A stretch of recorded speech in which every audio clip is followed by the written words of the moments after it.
ఈ ఏడాది ఉప ఎన్నికలు రావచ్చు అంటూ సంచలన వ్యాఖ్యలు చేశారు మాజీ మంత్రి కేటీఆర్. పార్టీ ఫిరాయించిన ఎమ్మెల్యేలపై బీఆర్ఎస్ యాక్షన్ ప్లాన్ ఎలా ఉండబోతుందని వివరించారు.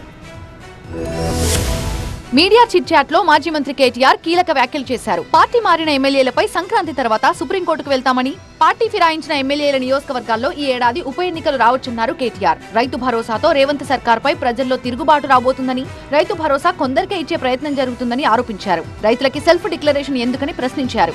బ్యాంకులను ముంచే వాళ్లకే సెల్ఫ్ డిక్లరేషన్ లేదని తెలిపారు. ఉద్యోగస్తులు పాన్ కార్డు ఉన్న వాళ్ళకి రైతు భరోసా ఎగ్గొట్టే ప్రయత్నం జరుగుతుందని ఆరోపించారు. స్థానిక ఎన్నికల్లో బీసీలకి 42% రిజర్వేషన్లు ఇవ్వాలని రేవంత్ రెడ్డికి లేదని, అందుకే 42% రిజర్వేషన్లపై ప్రభుత్వమే కోర్టులో కేసులు వేస్తుందన్నారు.